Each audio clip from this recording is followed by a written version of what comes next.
Assalamualaikum warahmatullahi wabarakatuh. Terima kasih kepada Bapak Ibu guru hebat yang telah membersamai saya dalam kegiatan diseminasi budaya positif SD Negeri 1 Wonosobo. Di sini saya akan sedikit memaparkan tentang diseminasi ini ya. Sebelumnya mari kita bersama-sama membaca basmalah sebelum acara kita mulai. Bismillahirrahmanirrahim. Oke, terima kasih.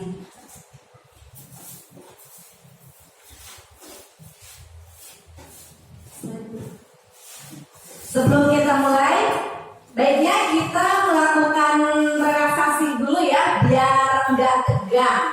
Karena di sini nanti ibu bapak, ibu guru akan menyimak apa yang saya paparkan. Saya mohon bapak ibu untuk berdiri dulu ya. Kita menari-nari dulu biar nggak tegang ya.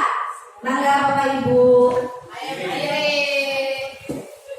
Kita joget-joget dulu.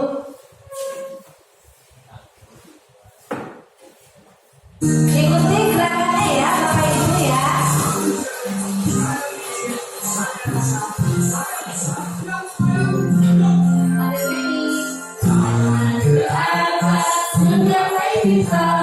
Tangan ke samping, bulunya tegak. Bila jalan tidak tenang, duduk ya tapi siap berdoa. Tangan diputar, gulung-gulung, tangan digulung. Jalan berputar, kanan kiri atas bawah, siap berdoa. Ya, tekuk dari dua, tekuk dari tiga, tekuk dari empat, tekuk dari lima. Ini semua 1, 2, 3, siap berdoa.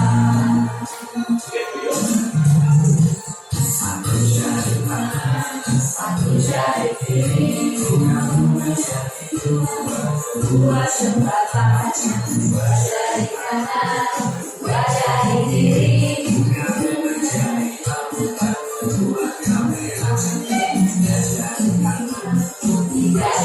kiri,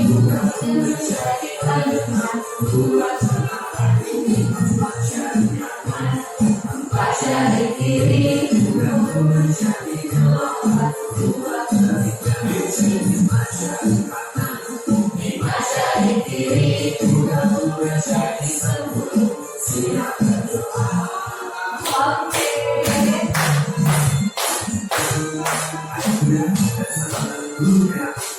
ya kita makin semangat ya Bapak Ibu ya.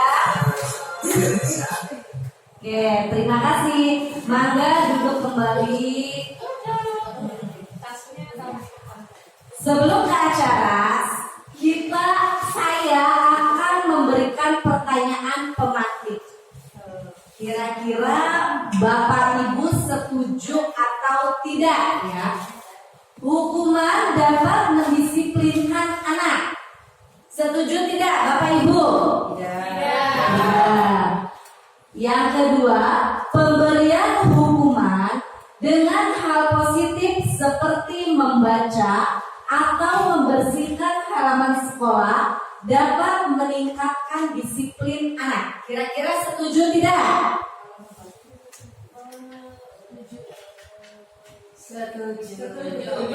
Setuju.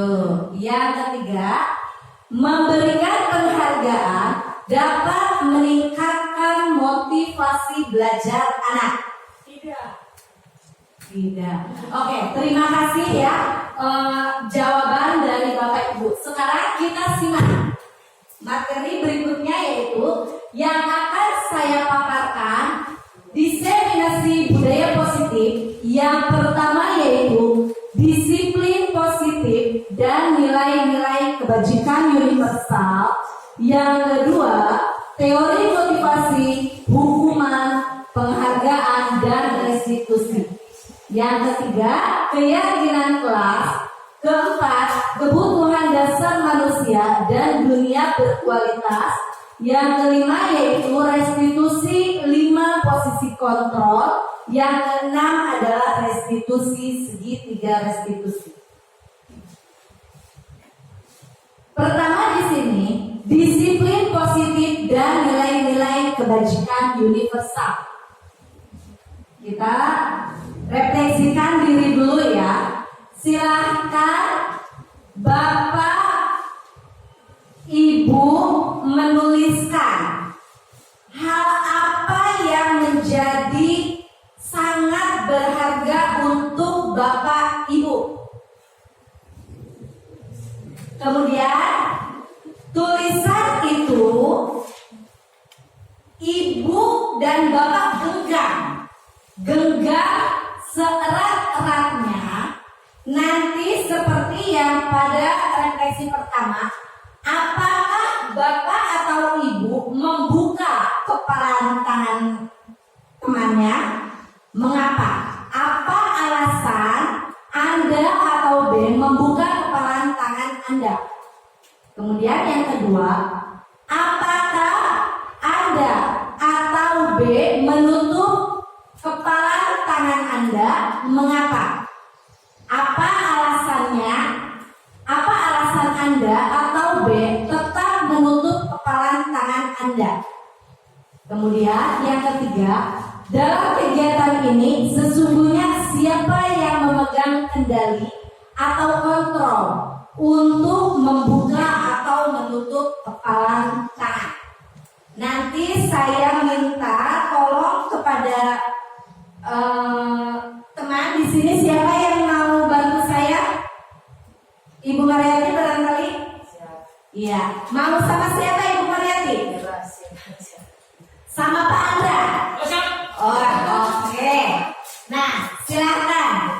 Siapa yang akan mencoba memberikan atau bertahan tidak memberikan apa yang ada di dalam kepalan tangan teman kita?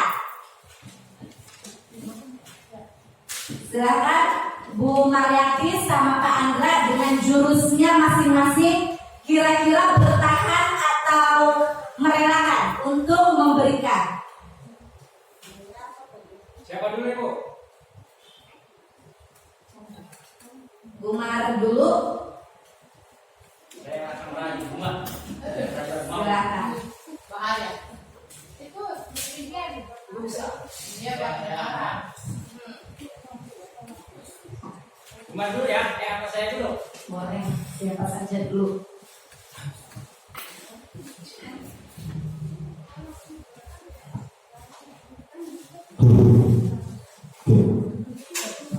Bismillahirrahmanirrahim. Gimana? Tolong tatap saya, Bu. Berdiri ya, enaknya ya. Iya dong. Biar kelihatan ganteng dan cantiknya. Bismillah. Gimana? Sudah kelihatan nih. Maju ke bawah.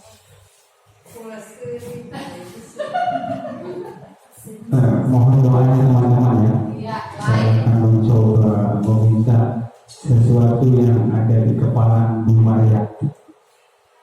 Bu Mar, tolong tatap saya, Bu Mar. Saya jadi grogi.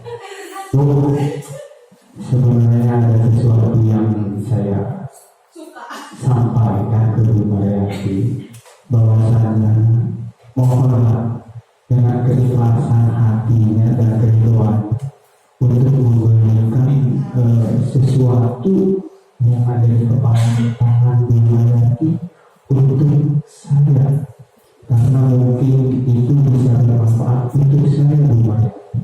Terima kasih. Bagaimana tanggapan Ibu?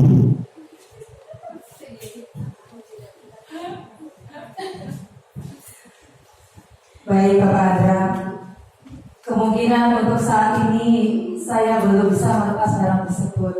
Karena apa? Karena barang ini mungkin tidak ternilai harganya atau boleh dikatakan tidak bisa ditukar dengan rupiah. Jadi barang ini memang bagi saya memang suatu barang yang memiliki, boleh dikatakan barang yang keramat bagi saya. Dan saya pun tidak bisa memberikan kepada siapapun selagi atau bagaimanapun orang tersebut sangat membutuhkannya. Karena barang ini adalah memang satu-satunya Pak yang perlu saya jaga atas dasar amanah dari orang tersebut. Terima kasih Pak. Waduh, bagaimana ini ya? Wah, Umar, saya bingung jadi seperti itu ya. Oh, jadi Umar tidak pernah untuk memberikan kepada saya, Umar. Betul, untuk saat ini Pak, saya mungkin belum bisa memberikan. Untuk saat ini. Untuk saat ini, bila mana suatu saat atas dasar orang tersebut perintah, boleh dikatakan izin dari orang yang telah ngasih amanah kepada saya, mungkin saya akan mengasihkannya. Karena bagaimanapun adalah seorang amanah itu perlu dijaga Pak. Kecuali orang yang memberi amanah tersebut memberikan atau mengiyakan, ya saya tidak boleh menolaknya Pak. Siap. Berarti nanti saya coba berusaha untuk ke orang yang mengamanahkan ke rumahnya ya. Dan barang tersebut bisa dibeli oleh saya.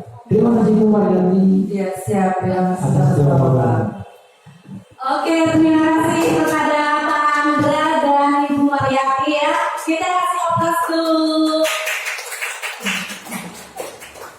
Nah, tadi kita telah simak ya teman-teman semuanya. Di sini Bu Mariati bertahan untuk tidak memberikan. Ya, nanti keputusan Bu Mar seperti itu akan kita lihat di slide-slide berikutnya. Ya, semuanya tetap nyimak ya.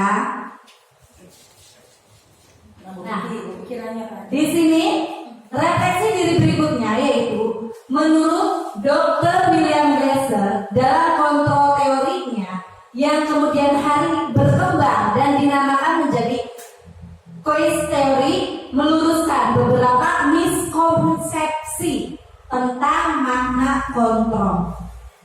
Di sini ada ilustrasi guru mengontrol murid, ilusi bahwa semua penguatan positif, efektif dan bermanfaat. Yang ketiga, ilusi bahwa kritik dan membuat orang merasa bersalah dapat menguatkan karakter. Yang keempat yaitu ilusi bahwa orang dewasa memiliki hak untuk memaksa, seperti yang tadi Bumar lakukan. Bumar bertahan untuk tidak memberikannya. Yuk, apa makna dari disiplin? Sudah ada yang tahu sebelumnya? Oke, kita pelajari bersama ya. Disiplin diri membuat orang menggali potensinya menuju sebuah tujuan, apa yang dia hargai dan bermakna. Kemudian, dengan kata lain, disiplin diri juga mempelajari bagaimana cara kita mengontrol diri dan bagaimana menguasai diri untuk memilih tindakan yang mengacu pada nilai-nilai yang kita hargai. Namun, dalam budaya kita, makna kata disiplin telah berubah menjadi sesuatu yang dilakukan seseorang pada orang lain untuk mendapatkan kepatuhan. Kecenderungan umumnya adalah menghubungkan kata disiplin dengan ketidaknyamanan, bukan dengan apa yang kita hargai atau pencapaian suatu tujuan mulia. Nilai-nilai kebajikan. Nilai-nilai kebajikan adalah sifat-sifat positif manusia yang merupakan tujuan mulia yang ingin dicapai setiap individu. Nilai-nilai tersebut biasanya bersifat universal dan lintas bahasa, suku bangsa, agama maupun latar belakang. Dengan mengaitkan nilai-nilai kebajikan yang diyakini seseorang, maka motivasi intrinsiknya akan terbangun sehingga menggerakkan motivasi dari dalam untuk dapat mencapai tujuan yang diinginkan. inginkan. Itu menurut Diane Gosen pada tahun 1998. Nilai-nilai kebajikan yang ingin dicapai setiap anak Indonesia kita kenal dengan istilah profil pelajar Pancasila. Nilai-nilai kebajikan apa sih yang ada? Yuk, coba sebutkan Bapak Ibu, nilai kebajikan apa yang Bapak Ibu ketahui yang ada di dalam profil pelajar Pancasila? Mandiri, kemudian kreatif, bernalar kritis, beriman, gotong royong, beriman dan bertakwa. Oke, terima kasih Bapak Ibu. Di sini kita akan coba mengenal nilai-nilai kebajikan dari 6 institusi atau organisasi.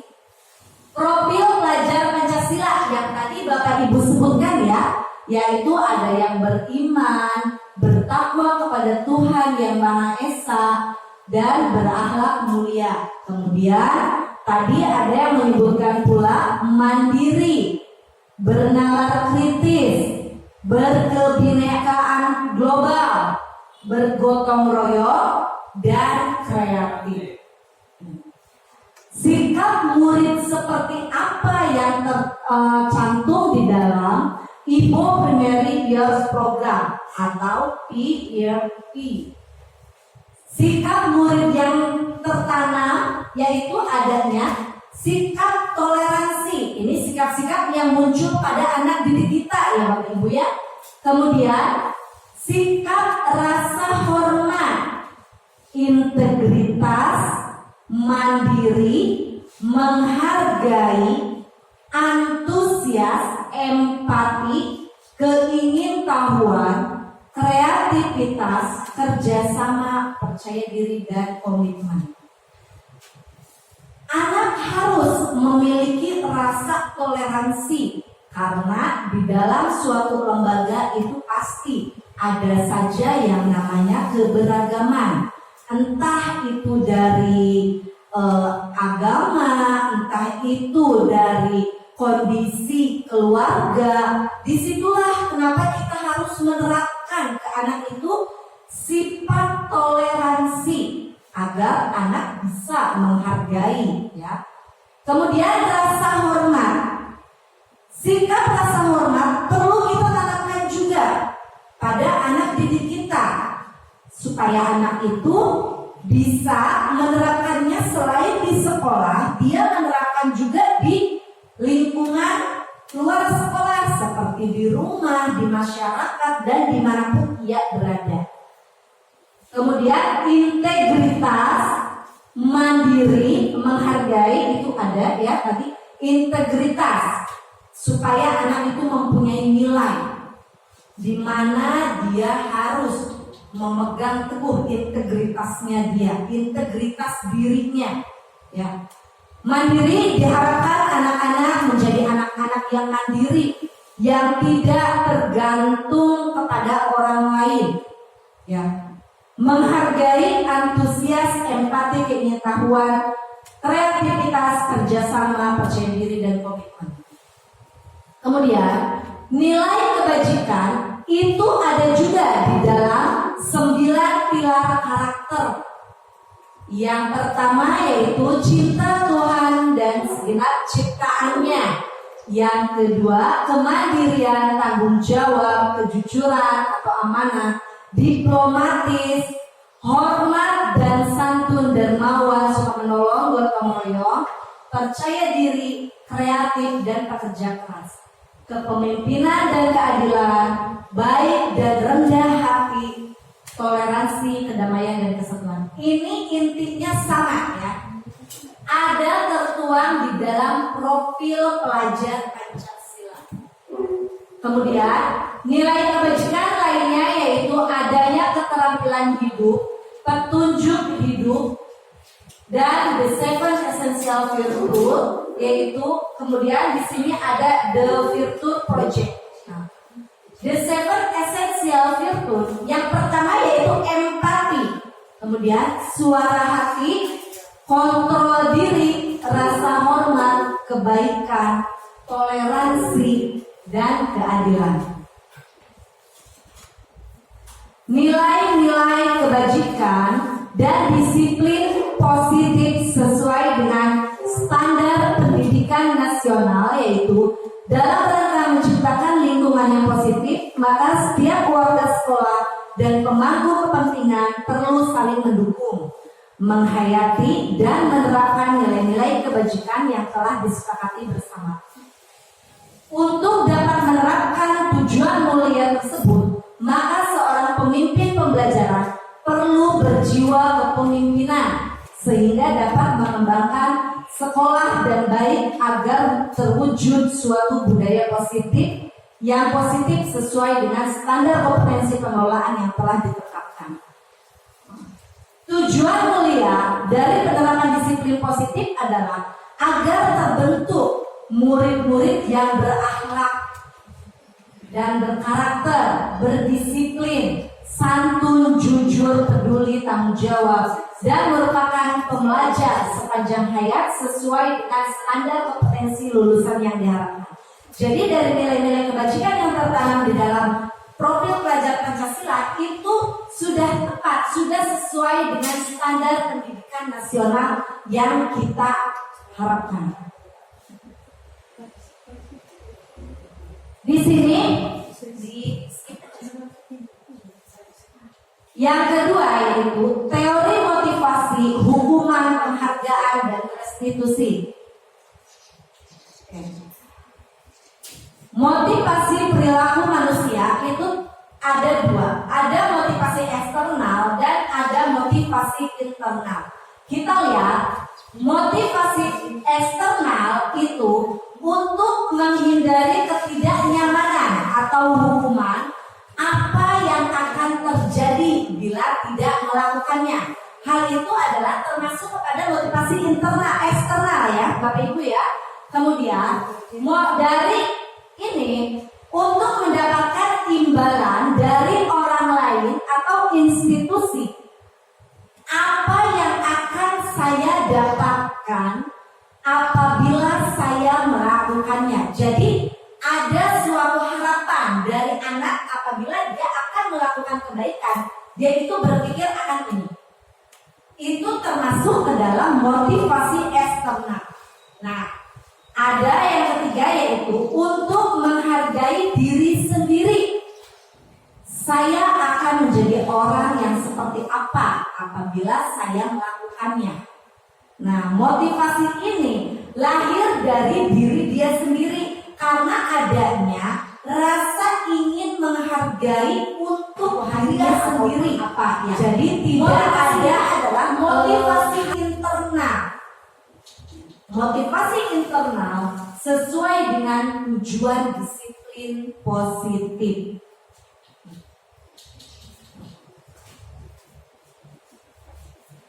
Di sini kita merefleksikan diri sebagai seorang guru. Saat Anda hadir mengajar di kelas tepat waktu, motivasi apa yang mendasari tindakan Anda?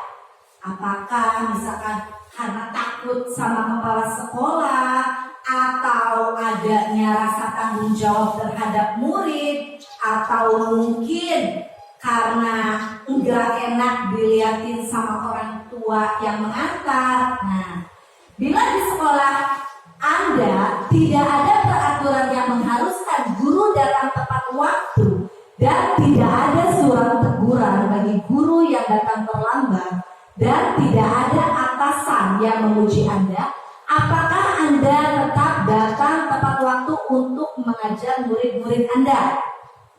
Bagaimana? Tetap datang tepat waktu. Oke, terima kasih Pak Ade. Menurut Anda, motivasi manakah yang saat ini paling banyak mendasari perilaku murid-murid Anda di sekolah?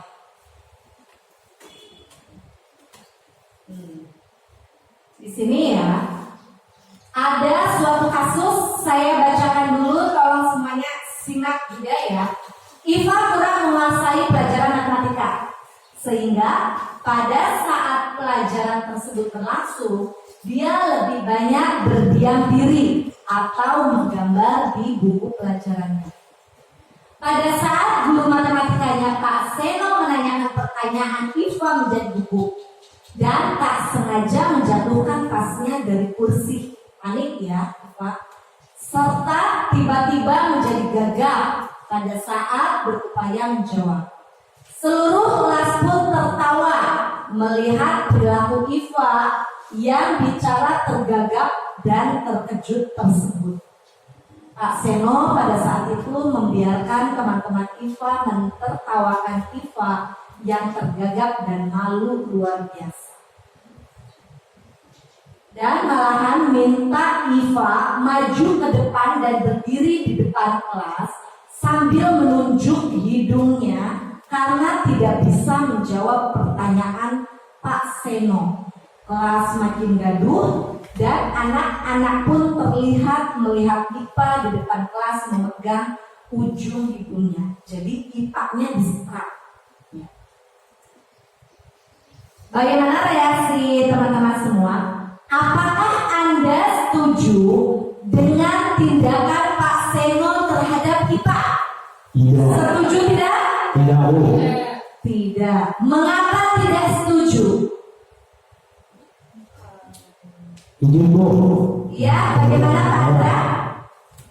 Menurut saya tidak setuju dengan tindakan Pak Seno karena pada dasarnya guru harus menjaga perasaan seorang Iva.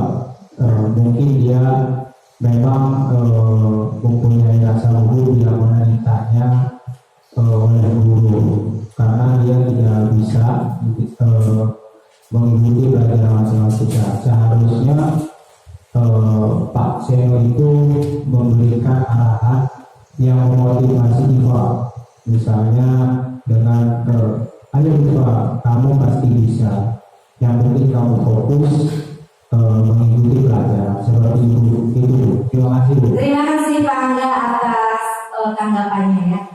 Di situ menurut Pak Andra tidak setuju ya dengan tindakan Pak Seno terhadap Iva. Kemudian pertanyaan yang kedua, menurut Anda tindakan Pak Seno terhadap Iva itu merupakan hukuman atau konsekuensi? Hukuman, iya. Mengapa Bapak Ibu menjawab itu hukuman? Karena tiba-tiba kejadian. Iya, betul di situ ya. Oke, kita lihat ya pada penayangan berikutnya. Kita akan belajar membedakan apa itu hukuman, konsekuensi, dan restitusi. Kita harus tahu dulu, hukuman itu bersifat tidak terencana atau tiba-tiba. Anak atau murid tidak tahu apa yang akan terjadi dan tidak dilibatkan. Itu ya. Kemudian konsekuensi itu adalah sudah terencana kalau konsekuensi atau sudah disepakati, sudah dibahas dan disetujui oleh murid dan guru. Restitusi adalah proses menciptakan kondisi bagi murid untuk memperbaiki kesalahan mereka sehingga mereka bisa kembali pada kelompok mereka dengan karakter yang lebih baik. Kita lihat pada identitas ini. Di sini ada identitas gagal.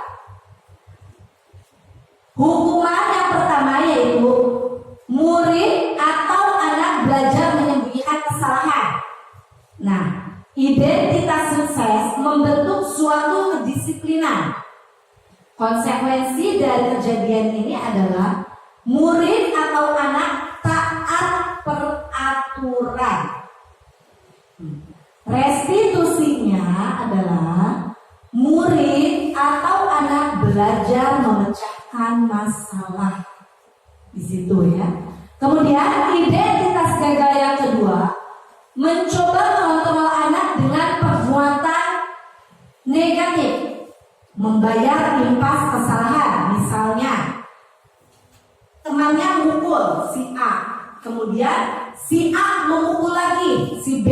Udah ya, kita impas, udah pukul lagi gitu. Itu adalah identitas gagal. Di sini identitas sukses atau konsekuensinya mencoba mengontrol anak dengan penguatan positif agar anak tidak melakukan hal seperti ini lagi. Restitusinya, anak paham bahwa dirinya sendiri adalah sebagai pemegang kontrol. Oh ya. Jadi dari setiap kejadian tidak mesti dibalas dengan kejadian yang sama. Itu. Yang ketiga yaitu dampak pada muridnya apa dari identitas gagal? Dampaknya yaitu murid akan menjadi marah, merasa bersalah, rendah hati, dan mengasingkan diri. Tuh, karena tadi dikucilkan oleh teman-temannya, dipukul akhirnya muncullah sikap seperti ini. Anak jadi emosi ya. Kemudian identitas suksesnya, konsekuensinya yaitu anak akan kehilangan hak, waktu, jeda seorang diri dan penahanan. Restitusi dari dampak ininya, murid atau anak tidak kehilangan waktu, namun bersemangat untuk memperbaiki diri. Jadi nanti kita memotivasi anak dan anak akan kembali bersemangat untuk memperbaiki diri karena sudah di sini ya mencari solusinya. Kemudian tiba-tiba tidak diharapkan atau sangat melukai, konsekuensinya sudah diketahui atau masuk akal. Kemudian berupa undangan untuk mengadakan restitusi. Sekarang apa perbedaan hukuman, konsekuensi, dan restitusi menurut Bapak Ibu? Tadi kita sudah sedikit mengenal ya apa perbedaannya. Kalau hukuman itu bagaimana?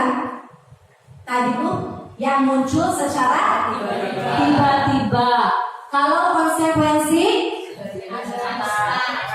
sudah ada kesepakatan ya, sudah ada hal yang disetujuinya. Kemudian restitusi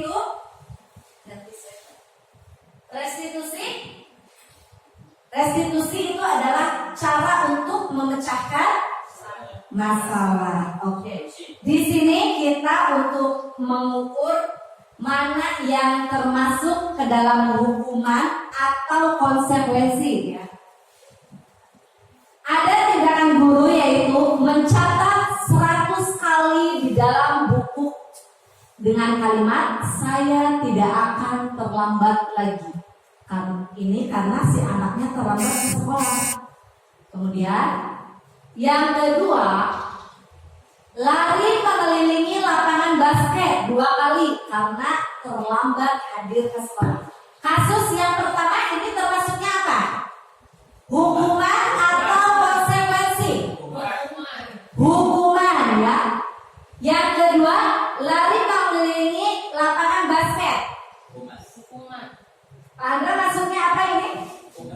Hukuman. Iya. Murid diminta push up 15 kali karena tidak menggunakan masker ke sekolah. Oke, yang keempat, menggantikan kertas tugas teman yang telah dicoret-coret. Konsekuensi. Membersihkan tumpahan air di meja karena tersenggol pada saat belajar. Murid disuruh seharian dikarenakan tidak mengenakan sepatu warna hitam. Hukuman. Nanti kita lihat betul atau tidak ya jawaban dari Bapak Ibu tadi. Yang pertama yaitu mencatat, itu adalah termasuk ke dalam hukuman. Mengelilingi lapangan basket termasuk ke dalam hukuman. Yang ketiga yaitu hukuman. Keempat adalah konsekuensi, dan kelima adalah konsekuensi karena ada rasa tanggung jawab. Berarti sudah tertanam ya sikap disiplin ininya. Lanjut lagi. Nah, di sini ada hukuman berupa penghargaan.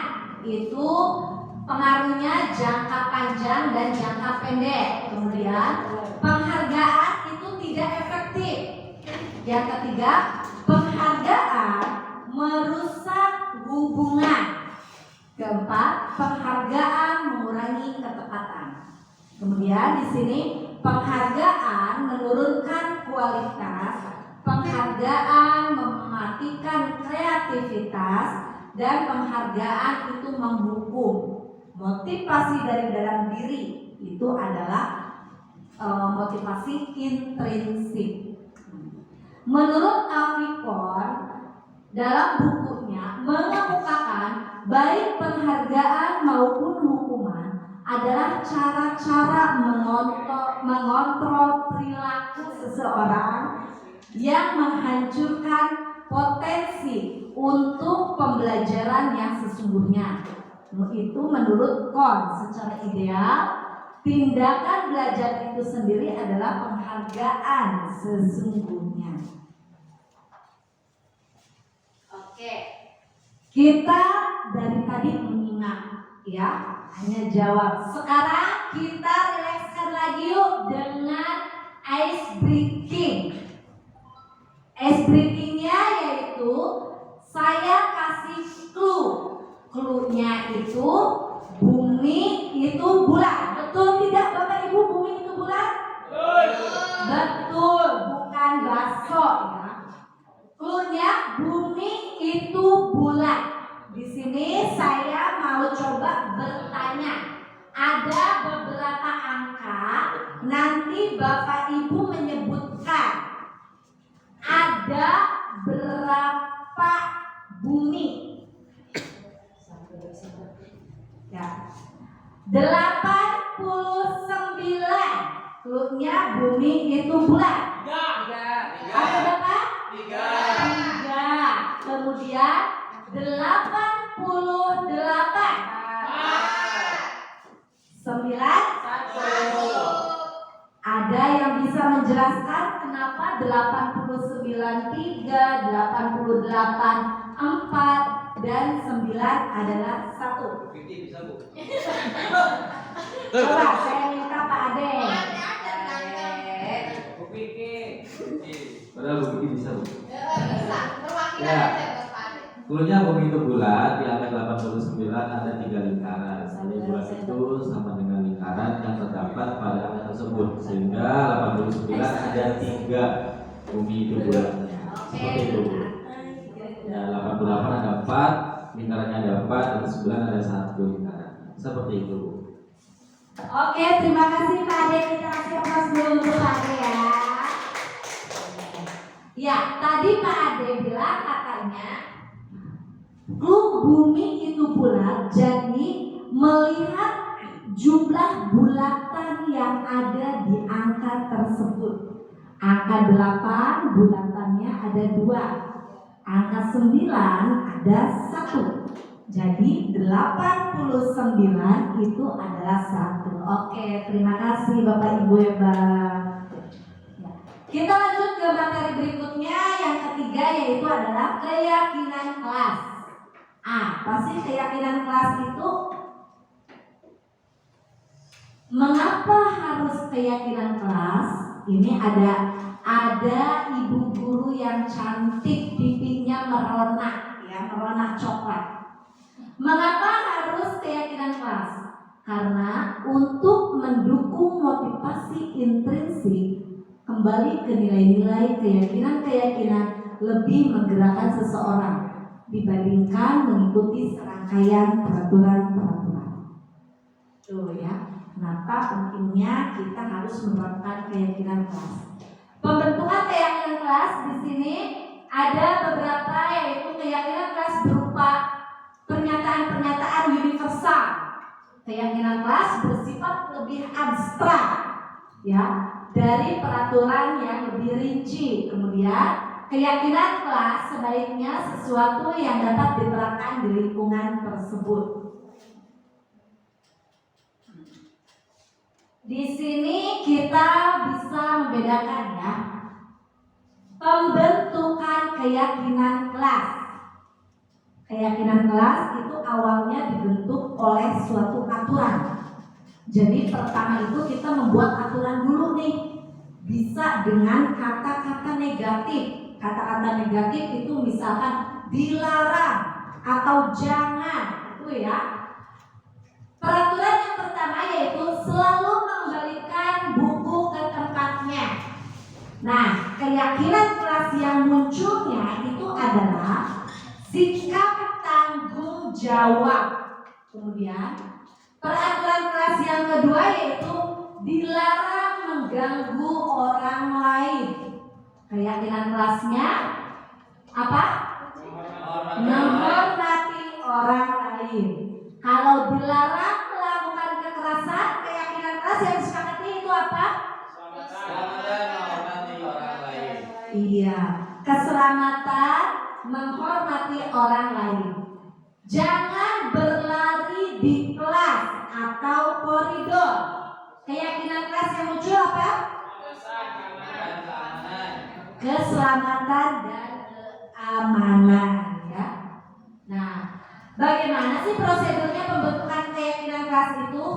Yang pertama yaitu mempersilahkan warga sekolah atau murid untuk bercurah pendapat tentang peraturan yang perlu disepakati. Jadi dari peraturan itu kita rundingkan, kita diskusikan ya, peraturan yang perlu disepakatinya itu apa. Kemudian yang kedua, mencatat semua masukan para murid atau warga sekolah di papan tulis atau di kertas besar, kertas berukuran poster, di mana semua anggota kelas sekolah bisa melihat hasil curah pendapatnya. Jadi nanti dari hasil diskusi poin 1 itu terpampang di papan tulis atau di mana hasil dari masukan warga yang ada di tempat itu. Susunlah keyakinan kelas sesuai prosedur pembentukan keyakinan sekolah atau kelas. Gantilah kalimat-kalimat dalam bentuk negatif menjadi positif. Di sini. Jadi contohnya ya, kalimat negatif seperti yang tadi, jangan berlari di kelas atau koridor. Ini ada kalimat negatifnya yaitu jangan. Kalimat positif yang muncul, berjalanlah di kelas atau di koridor. Itu ya, jadi ada perubahan bahasa. Yang keempat, tinjau kembali daftar curah pendapat yang sudah dicatat. Contohnya berjalan di kelas, dengarkan guru, datanglah tepat waktu, berada di bawah satu payung untuk keyakinan, yaitu untuk saling menghormati atau nilai kebajikannya adalah hormat. Keyakinan inilah yang muncul dalam daftar untuk disepakati. Kegiatan ini juga merupakan pendalaman pemahaman peraturan keyakinan kelas atau sekolah. Ya, tinjau ulang keyakinan kelas atau sekolah secara bersama-sama. Seharusnya setelah beberapa peraturan disatukan menjadi beberapa keyakinan, maka jumlah butir pertanyaan keyakinan akan berkurang. Sebaiknya keyakinan kelas tidak terlalu banyak, bisa berkisar antara 3 sampai 7 keyakinan saja. Bila terlalu banyak, maka warga kelas akan sulit mengingat dan akibatnya sulit untuk dijalankan. Jadi fokus kita itu 3 sampai 7 keyakinan aja dulu. Yang penting keyakinan itu semuanya berjalan lancar. Prosedur berikutnya yaitu setelah keyakinan kelas dibuat, semua warga dipersilakan untuk meninjau ulang, menyetujui, menandatangani untuk disepakati. Keyakinan kelas selanjutnya bisa diletakkan di dinding kelas atau di tempat yang mudah dilihat semua warga kelas.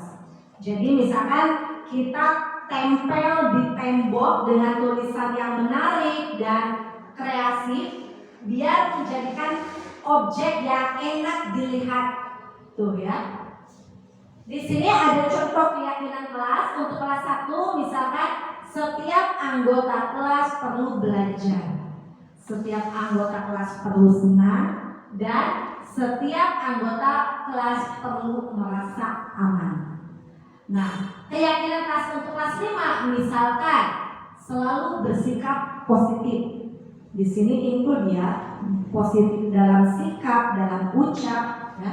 Kemudian senantiasa menjadi diri terbaik. Itu ya. Kemudian berkomitmen terhadap setiap tugas. Kenapa berkomitmen? Agar anak-anak mempunyai rasa tanggung jawab.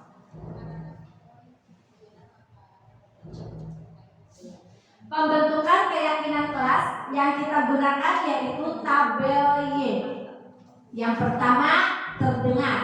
Satu orang berbicara, misalkan, yuk saya bantu, kita bisa selesaikan ini bersama.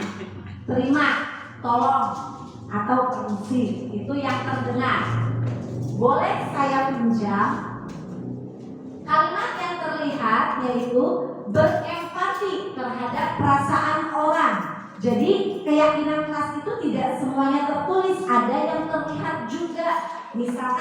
Misalkan ada temannya yang sakit atau apa, secara refleks anak tersebut, kamu kenapa? Itu berarti dia sudah menunjukkan sikap empatinya, ya.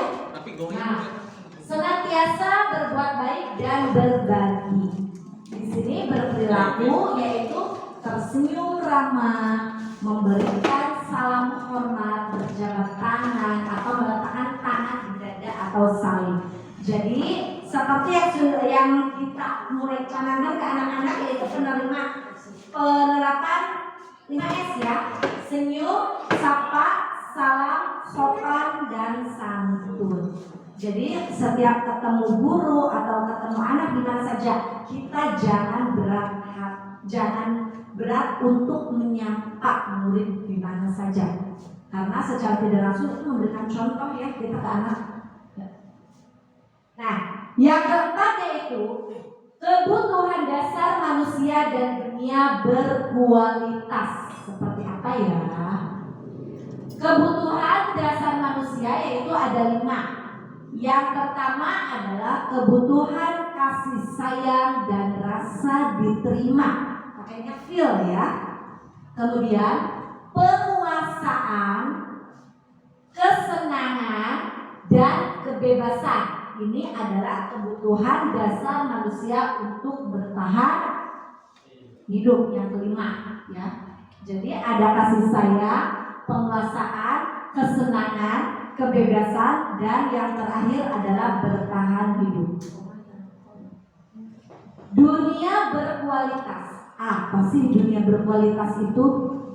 Dunia berkualitas adalah tempat khusus dalam berpikir, tempat menyimpan gambaran representasi dari semua yang kita inginkan. Nah, jadi isinya itu adalah hal-hal apa saja yang terbaik di dalam hidup dan membuat kita merasa bahagia dengan kebutuhan dasar itu ya.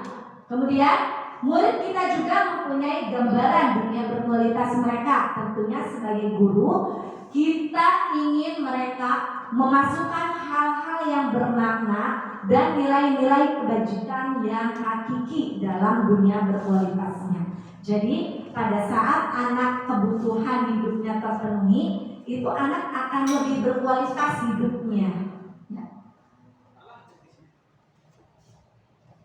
Siapakah orang yang paling penting dalam hidup Anda? Ini adalah gambaran kata-kata dunia berkualitas. Kita bisa memberikan refleksi ke anak ya. Misalkan siapa sih orang yang paling penting dalam hidup Anda? Nanti anak akan menjawab. Misalkan ibu atau ayah atau ibu guru atau siapa itu ya. Nilai kebajikan apa yang terpenting dalam hidup Anda? Nah, itu. Ya. Di sini kita speaking dulu. Yuk, bangun yuk. Kalau saya bilang mangga, Bapak Ibu itu maju ke depan. Majunya boleh dengan gerakan badan saja ya, atau misalkan melangkah satu langkah. Kemudian nanti kalau saya bilang jeruk itu mundur ke belakang, atau boleh badannya itu posisikan ke belakang. Kalau saya bilang apel itu diam saja. Ya, kalau saya bilang durian, silahkan ambil apapun yang ada di meja. Siap? Oke. Jeruk. Iya, mundur ya. Kemudian mangga, maju. Iya, terus durian. Ambil. Iya, apa yang diambil nih? Oke, terima kasih Bapak Ibu, sekian saja ya.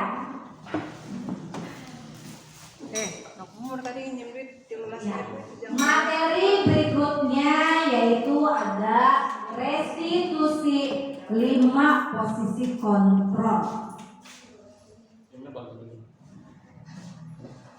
5 posisi kontrol itu seperti yang sudah saya paparkan di awal. Motivasi itu muncul dari identitas gagal menuju identitas sukses dan nanti akan berhasil ya. Kemudian di sini identitas gagal itu ada penghukum dan ada pembuat orang merasa bersalah. Dalam identitas gagal ini, guru membuat seperti menghardik untuk yang penghukum ya, menghardik, menunjuk-nunjuk, meyakini, menyindir itu.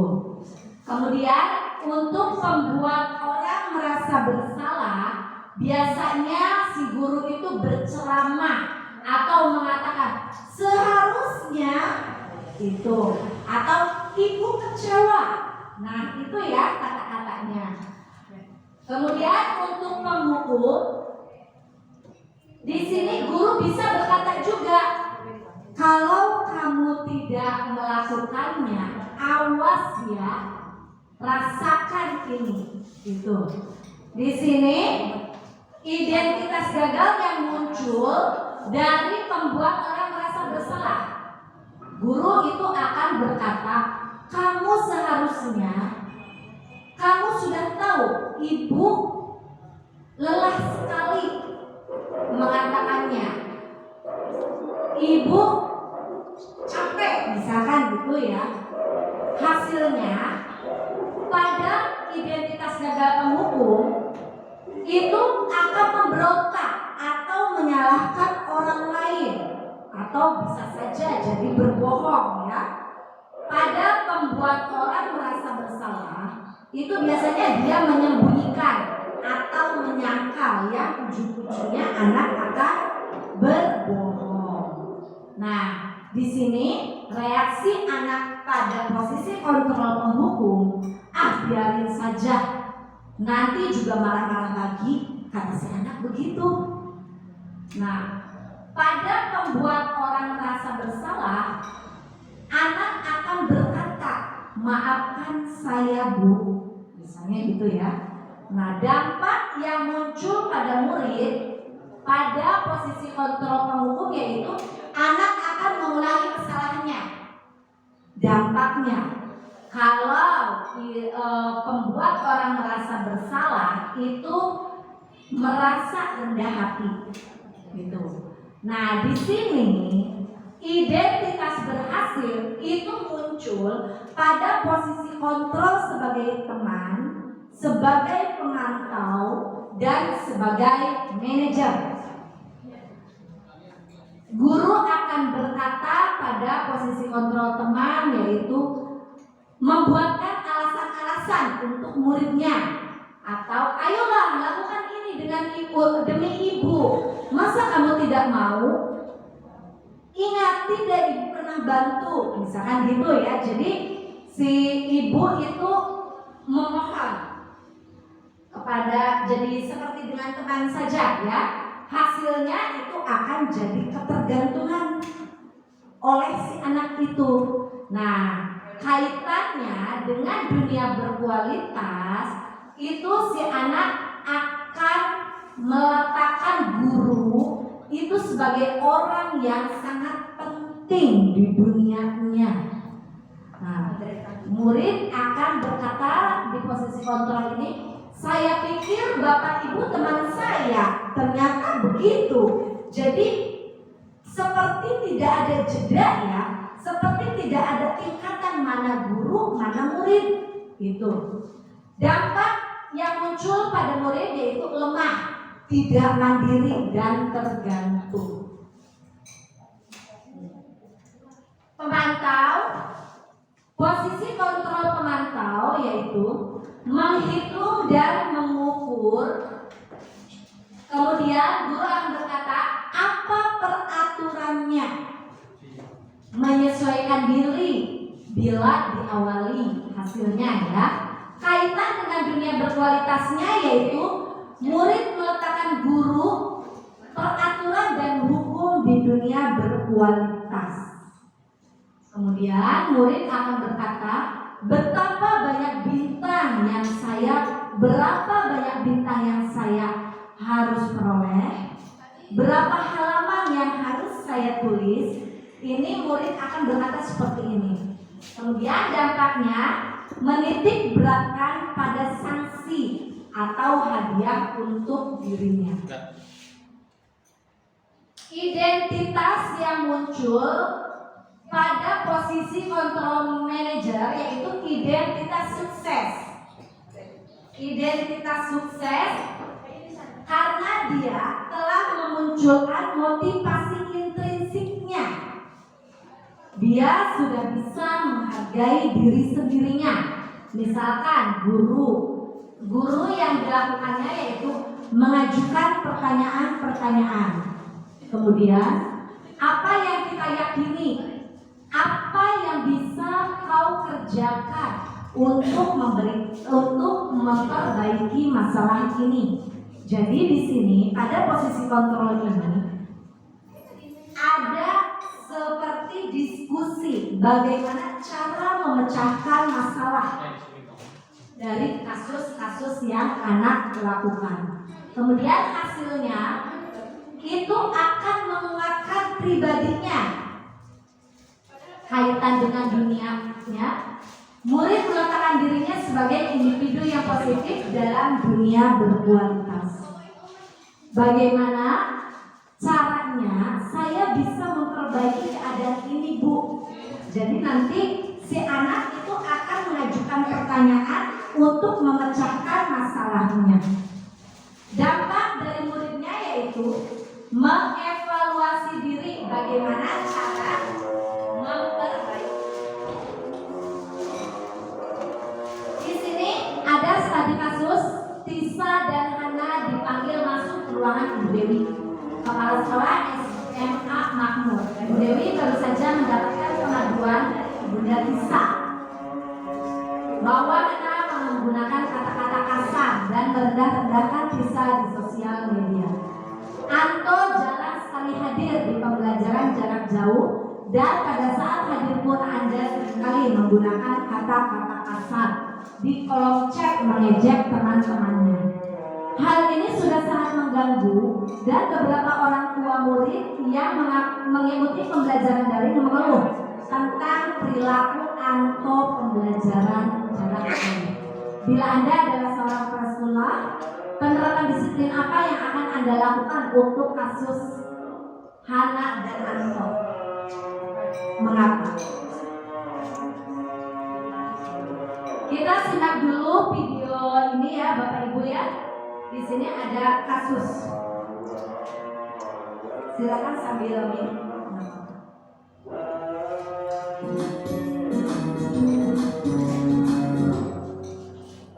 Salam bahagia Ibu dan Bapak guru hebat. Dalam penerapan disiplin positif restitusi Salah satu program yang dikembangkan adalah 5 posisi kontrol. 5 posisi kontrol dalam restitusi adalah proses perjalanan seorang pendidik agar dapat mengenali dirinya. Pada video kali ini, kita akan membahas tentang 5 posisi kontrol yang dikembangkan oleh gaya dosen dan contoh penerapannya.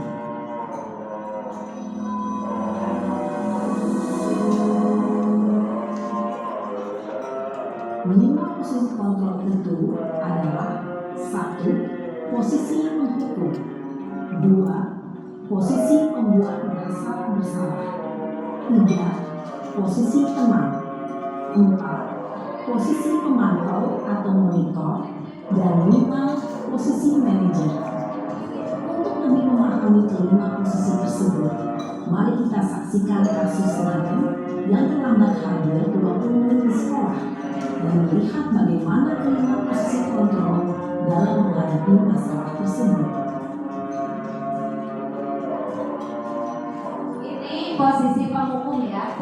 Kita lihat adegan si Naren.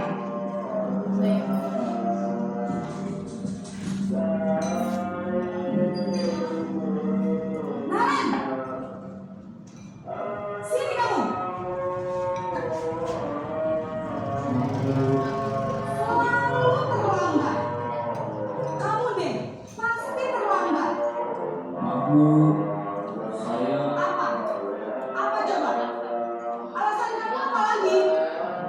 Kapan sih kamu tidak terlambat? Malas sekali ya kamu jadi anak. Dasar pemalas. Gak kapok-kapok sih kamu. Sudah berapa kali terlambat? Sana, kamu keliling lapangan basket 2 kali. kenapa saya harus ke lapangan basket Bu? Kenapa? Kamu lawan ibu. Berani-beraninya jawab. Sudah terlambat, masih berani jawab pula. Sekarang, keliling lapangan basket 5 kali sekalian. Biar kapok. Cepat. Pergi sana ke lapangan basket. Posisi menghukum biasanya berbicara dengan nada tinggi, menghardik, menunjuk-nunjuk, menyakiti, dan menyindir. Hukuman bisa berupa fisik maupun psikis. Ibu dan bapak guru hebat. Dampak yang terjadi pada murid ketika guru berada pada posisi penghukum adalah murid cenderung akan memberontak. Ini dampak posisi penghukum yang munculnya ya. Kasus kedua yaitu posisi kontrol membuat merasa bersalah. Naren jadi model.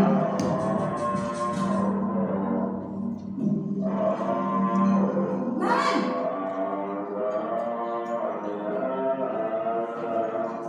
Selamat pagi Bu. Naren. Kamu kenapa terlambat lagi, nak? Ya Tuhan, Naren. Kamu senang ya bikin ibu susah ya? Kalau kamu terlambat lagi, nanti ibu yang ditegur bapak kepala sekolah, nak. Disangka ibu tidak bisa membina kamu. Duh, gimana ini? Maaf Bu. Duh, Gusti Naren. Kamu suka ya kalau ibu tegur bapak kepala sekolah? Terus, sekarang ibu harus tulis apa yang di buku absen? Ini kamu sudah sering terlambat loh.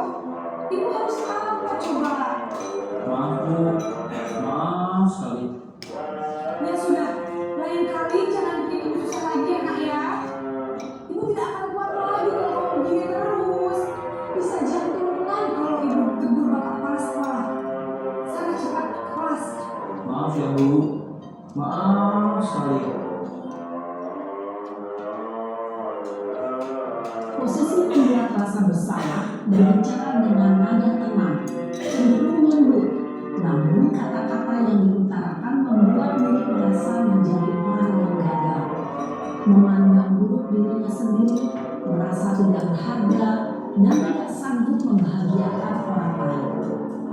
Ketika guru mengambil posisi membuat rasa bersalah, murid akan menganggap dirinya yang bersalah dan ia akan menyimpan emosi negatif tersebut di dalam dirinya.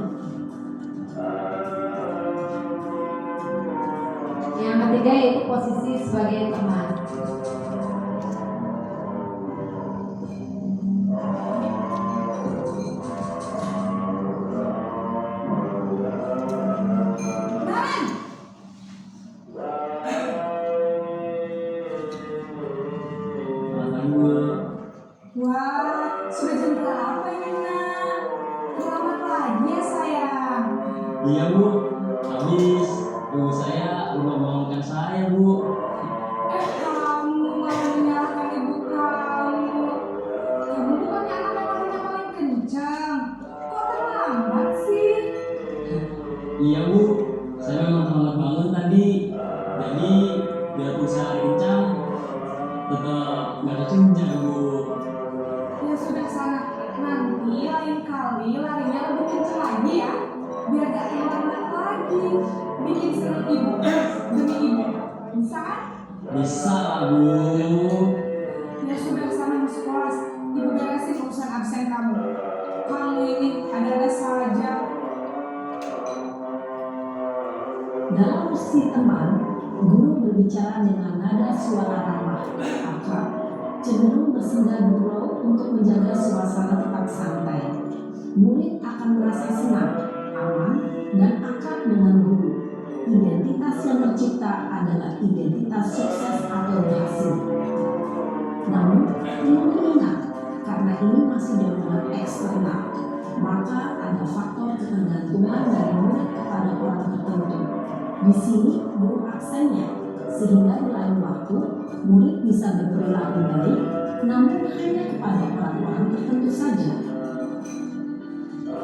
Pasti motivasi eksternal ya.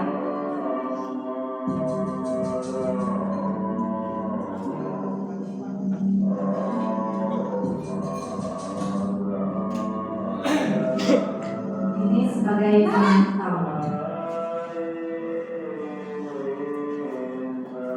Selamat pagi bu. Naren, apa peraturan sekolah kita tentang jam berapa kita harus masuk sekolahnya? Kita harus di sekolah jam 7 bu. Iya betul, sekarang sudah jam 7.20. Naren sudah tahu konsekuensinya jika terlambat hanya. Paham bu, saya harus tinggal kelas pas jam istirahat selama 20 menit. Iya benar, konsekuensinya demikian. Jadi nanti jam 9.30 pas istirahat, kamu harus tinggal di kelas, kerjakan tugas tambahan untuk ketertinggalan kamu, ya? Baik bu. Posisi pemantau mengandalkan penghitungan atau data untuk mengontrol murid. Guru mengarahkan murid berdasarkan peraturan dan konsekuensi. Seorang pemantau menunjukkan bahasa tubuh dan ekspresi wajah yang datar dan cenderung formal.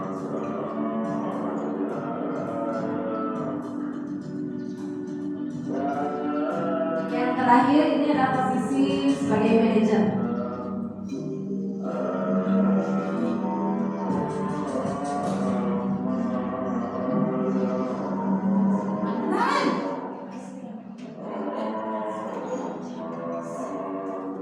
Selamat pagi bu.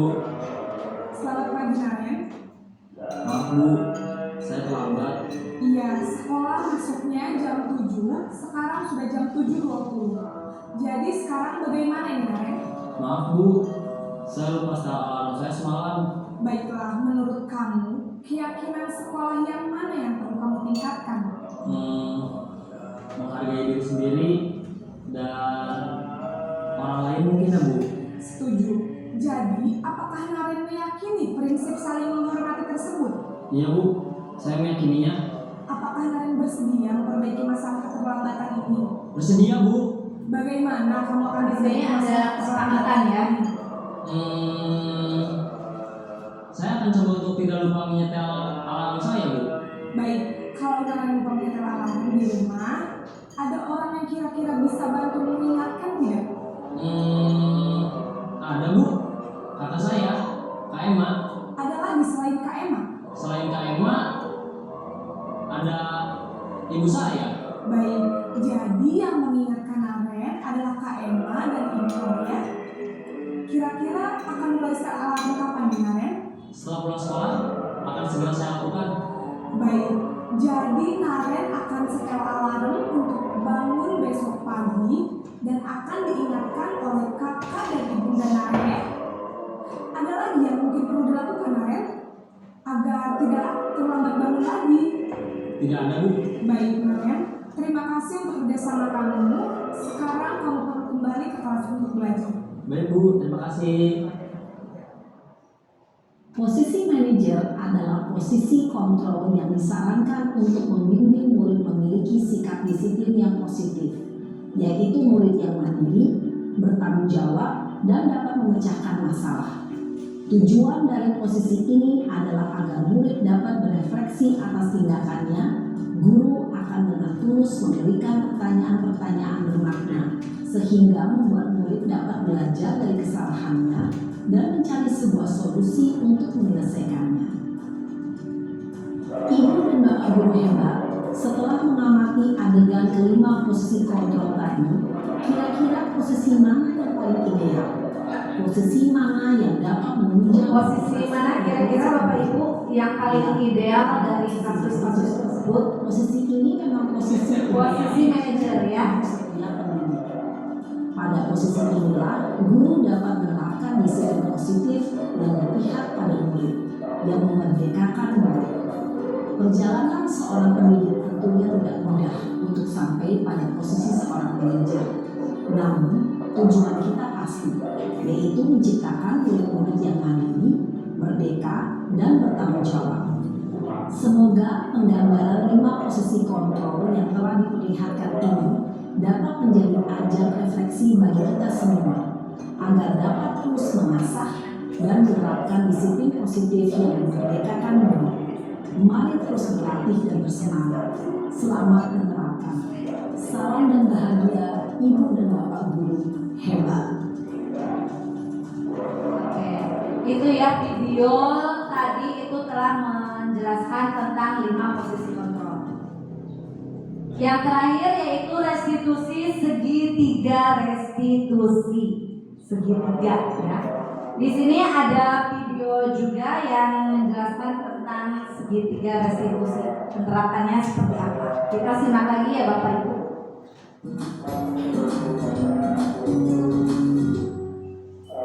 Salam dan bahagia Ibu dan Bapak Guru hebat. Pada video kali ini kita akan membahas tentang salah satu program disiplin positif yang diterapkan di lingkungan sekolah yang dikenal dengan nama restitusi.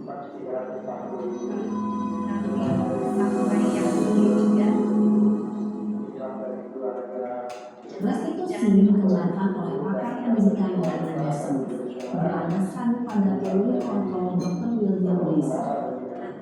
Segitiga restitusi adalah suatu proses dialog yang dijalankan oleh guru atau orang tua agar dapat menghasilkan murid yang mandiri dan bertanggung jawab. Pada saat guru di posisi manajer, aspek yang dikembangkan pada murid adalah motivasi pribadi, sehingga penanaman nilai-nilai kebajikan dapat tumbuh dan berkembang menjadi suatu kebiasaan positif yang akhirnya menunjukkan proses dialog ini terdiri dari 3 langkah yang digambarkan pada ketiga sisi pada segitiga restitusi. Sisi pertama adalah menstabilkan identitas. Sisi yang kedua adalah validasi tindakan yang salah. Dan sisi yang ketiga adalah menggunakan keyakinan. Ibu dan Bapak Guru, berikut ini akan ditunjukkan bagaimana seorang guru berada dalam posisi manajer menggunakan penerapan segitiga restitusi.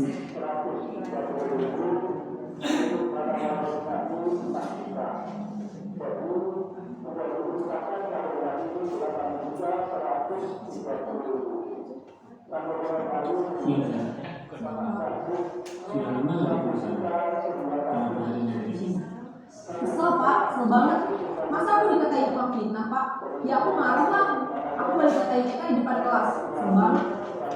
Oh begitu. Ya pasti kamu marah dan kesal. Dan juga karena apabila ada yang menuduh Bapak seperti itu. Kemudian pada saat itu kamu melakukan apa? Ya saya langsung ngatain Eka lah Kak. Kesel banget.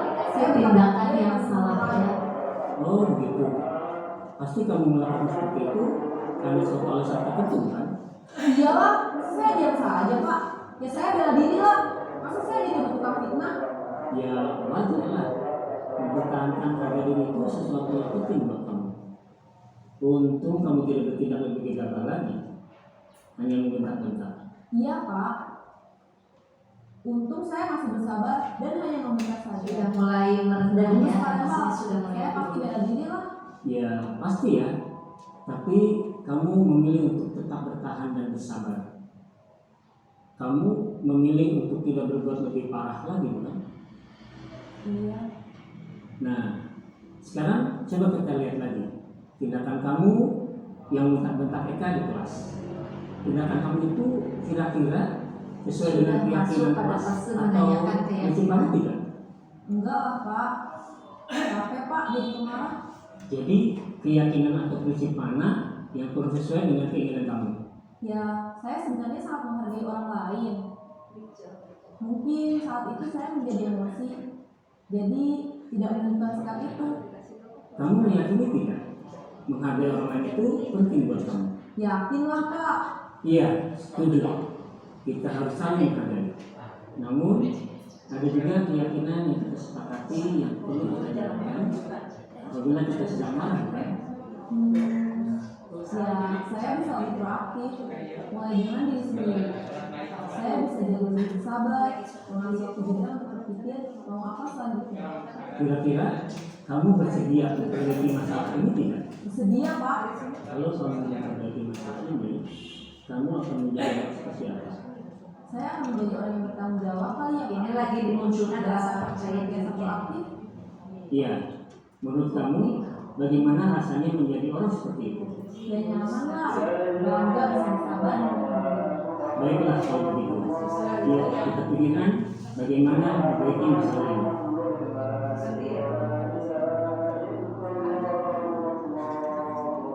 Nah, sudah mulai ini ya. Ibu dan bapak guru hebat. Baru saja kita menyaksikan contoh bagaimana seorang guru berada dalam posisi manajer menggunakan penerapan segitiga restitusi. Mari kita bahas satu persatu. Pada sisi pertama, menstabilkan identitas berdasarkan pada prinsip bahwa membuat kesalahan adalah Tahap pertama yaitu menstabilkan identitas. sisi pertama. Di sini berperan membuat kesalahan adalah bagian dari proses pembelajaran. Identitas sukses.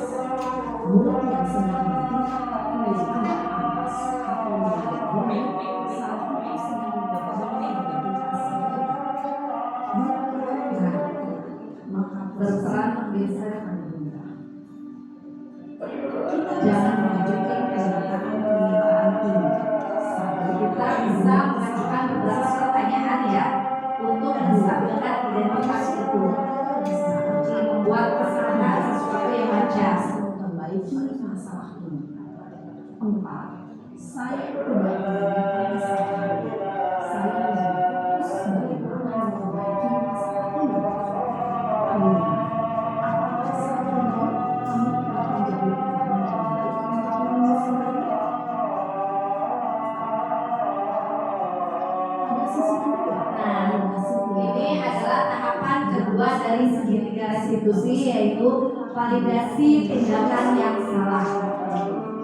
Ini dilakukan berdasarkan prinsip setiap perilaku berupaya memenuhi suatu kebutuhan tertentu. Guru akan bergeser dari pemikiran stimulus respon menjadi proaktif. Yang ketiga yaitu menggali dan mengakui kebutuhan murid dapat memperbaiki hubungan dengan murid. Saat pertanyaan disampaikan dengan nada suara tidak menghakimi atau memojokkan. posisi positif. 1.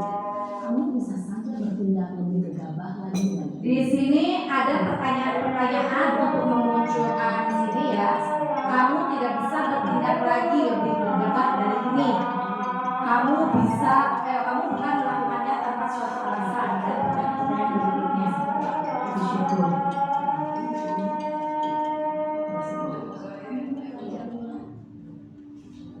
Selanjutnya, Nah, ada tahap yang ketiga yaitu menanyakan keyakinan. Di sini menanyakan keyakinan yaitu dari teori kontrol menyatakan bahwa pada dasarnya kita termotivasi secara intrinsik. Jadi tadi pada saat menanyakan keyakinan, si anak itu muncul rasa percaya diri. Dia untuk menghargai dirinya itu seperti apa?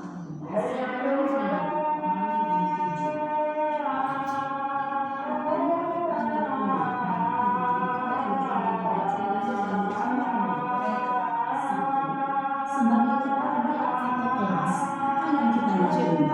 Ini menanyakan keyakinan kelasnya ya. Apa yang telah kita sepakati? Nilai yang telah Tiga. disepakati.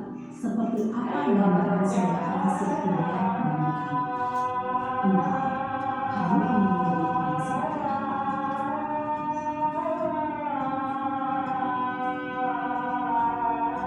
Dalam Itu adalah segitiga restitusi dari kasus yang tadi. satu, perilaku yang salah. Ini hal-hal yang perlu diperhatikan dalam segitiga restitusi. Yang pertama yaitu perilaku yang salah perlu dikaitkan dengan nilai atau keyakinan yang telah disepakati. Kemudian yang kedua, kesediaan orang yang melakukan kesalahan untuk memperbaiki masalah.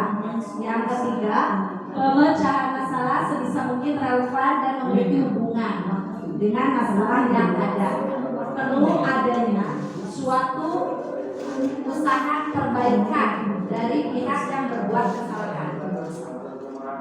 Dengan memahami situ penerapan segitiga restitusi, diharapkan guru dapat menetapkan posisi. Nah, dari segitiga restitusi ini harapannya adalah kita bisa menerapkan posisi kontrol sebagai manajer bertanggung jawab dan mandiri.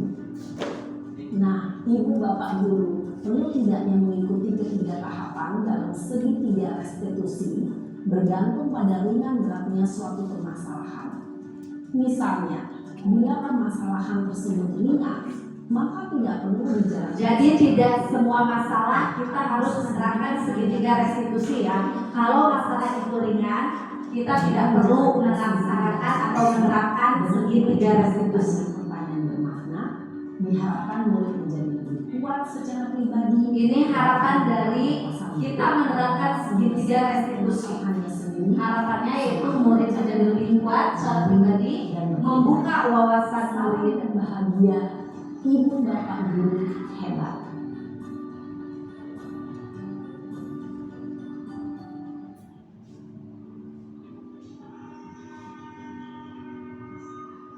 Nah, tadi 3 langkah segitiga restitusi. Langkah yang pertama yaitu menstabilkan identitas. Teori kontrol yang muncul yaitu kita semua akan melakukan hal terbaik yang bisa kita lakukan. Kemudian langkah segitiga restitusi yang kedua, validasi tindakan yang salah. Teori kontrol yang munculnya, semua perilaku memiliki alasan. Dan yang ketiga, langkahnya adalah menanyakan keyakinan. Ya, teori kontrolnya, kita semua memiliki motivasi internal. Jadi adanya motivasi yang lahir dari diri sendiri untuk belajar menghargai dirinya. Selanjutnya, ini adalah gambaran segitiga restitusi sesuai yang tadi ada di video.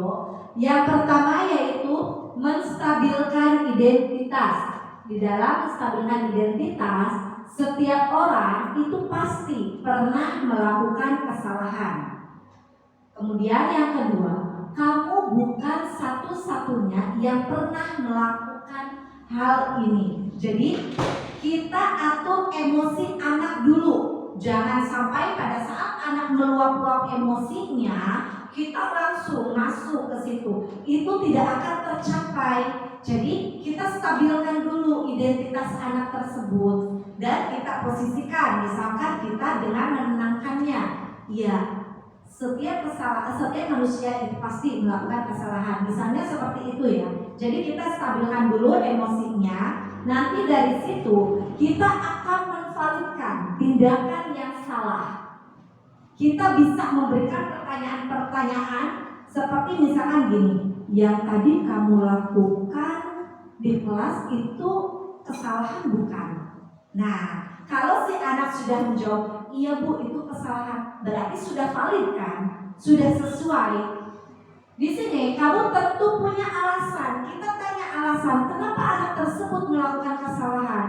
Karena setiap anak melakukan kesalahan pasti dia itu punya alasan. Misalkan, karena si itunya tuh jahil, saya lagi belajar malah begini. Itu adalah alasan yang muncul untuk memvalidkan tindakan yang salah. Kemudian, adakah kita bisa mengajukan pertanyaan?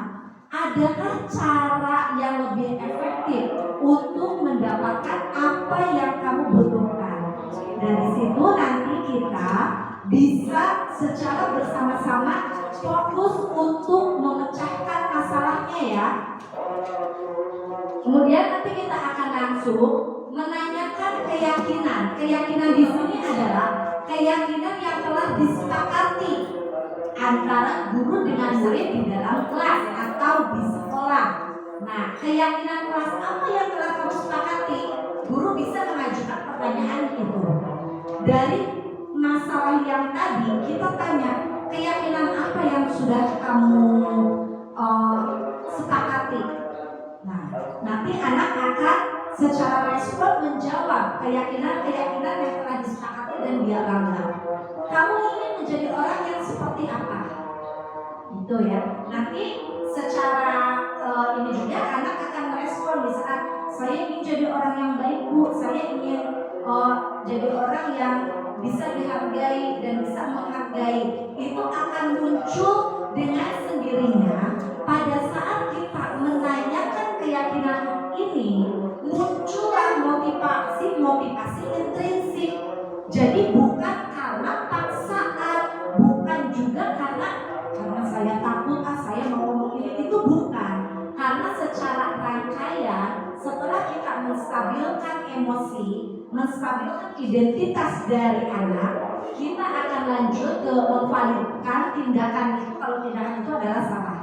Kemudian setelah memvalidasi tindakan yang salah, kita secara bersama-sama menanyakan keyakinan. Itu adalah rangkaian dari langkah-langkah segitiga restitusi.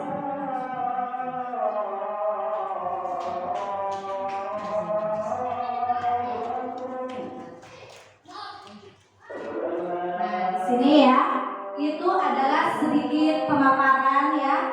Saya harapkan semoga kita bisa membawa perubahan di sekolah kita ke arah yang lebih baik. Kita bisa menjadi guru yang bisa memberikan tauladan untuk anak-anak kita. Sebelum saya tutup, izinkan saya untuk pantun dulu. Makan siang jam 12. Makannya di warung Kang Maman.